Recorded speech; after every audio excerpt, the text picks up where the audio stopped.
안녕하세요. 아주경제국제부 정혜인 기자입니다. 인민일보 회예판을 통해 전하는 4월 30일 오늘의 중국 뉴스 지금부터 시작하겠습니다. 첫 번째로 전해드릴 소식은 아시아의 용과 코끼리 시진핑 중국 주석과 나렌드라 모디 인도 총리의 만남 소식입니다. 이날 인민일보 회예판은 그간 국경 분쟁으로 날선 대립을 이어오던 중국과 인도 정상들의 만남 소식을 일면 전면으로 게재하며 비중 있게 다뤘습니다. 중국과 인도 관계의 기초는 서로 믿는 것에 있다. 신문은 시진핑 주석의 발언을 일면 톱 헤드라인으로 내걸고 양국 정상의 비공개 회담 내용을 전했습니다. 인민일보 회예판에 따르면 시진핑 주석은 중국과 인도 관계를 전략적으로 파악하고 상호 이해와 신뢰를 증진시켜 양국 국민이 서로 우호적인 감정을 키워야 한다고 전했습니다. 이어 세 가지 키워드를 강조했다고 합니다. 첫째, 중국과 인도는 좋은 이웃, 친한 친구로 서로를 세계의 중심축으로 변화시키는 긍정적인 요소로 삼고 스스로를 발전시키는 동반자로 삼는다. 둘째, 현재 양국은 성장 대세에 있어 서로에게 매우 중요한 기회다.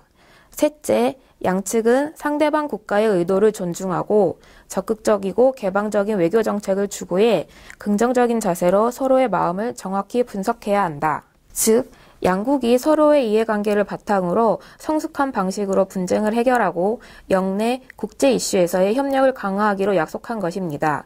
또 지역 경제 통합을 위한 소통도 확대한 것으로 풀이됩니다. 인민일보 등 중국 관영 언론들은 두 정상의 만남과 회담을 높게 평가하며 찬사를 보내기도 했습니다. 인민일보 자매지 황구시보는 두 정상의 만남이 아시아 전체에 큰 의미가 있다고 평가하기도 했습니다. 다음 전해드릴 소식은 중국 저장성 항저우에서 열린 중국 최대 애니메이션 산업 행사인 국제 애니메이션 축제입니다.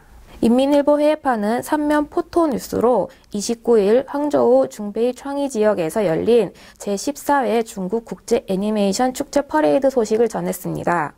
퍼레이드 공연은 항저우는 당신을 환영합니다 라는 오프닝 테마로 시작해 전 국민의 기쁨 애니메이션, 세계가 항저우를 보다, 항저우에서의 애니메이션 등 총 3가지 메인 테마로 진행됐습니다.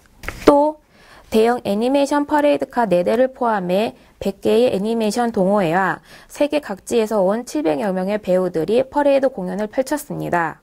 인민일보 회예판은 이번 퍼레이드 공연으로 항저우가 첨단 기술과 풍부한 애니메이션의 도시라는 것을 톡톡히 보여줬다고 평가했습니다.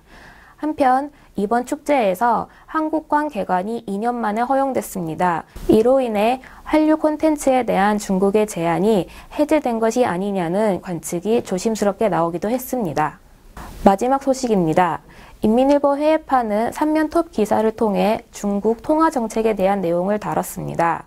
신문은 최근 중국이 달러당 위안화 가치를 조정하면서 이에 대한 세계의 관심이 커졌지만 중국은 기존의 위안화 환율 안정 기조를 변함없이 유지할 것이라고 전했습니다.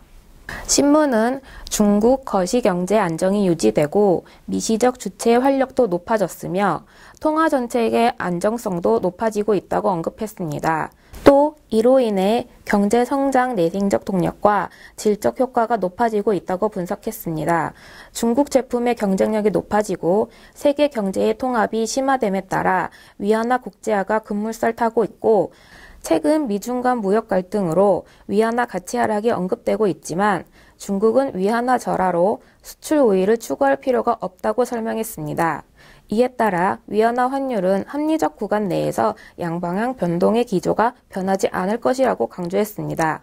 이는 최근 위안화 가치 하락으로 세계의 불안감이 커진 가운데 이를 잠재우려는 의도로 파악됩니다. 이상으로 오늘의 중국 뉴스 마치겠습니다. 감사합니다.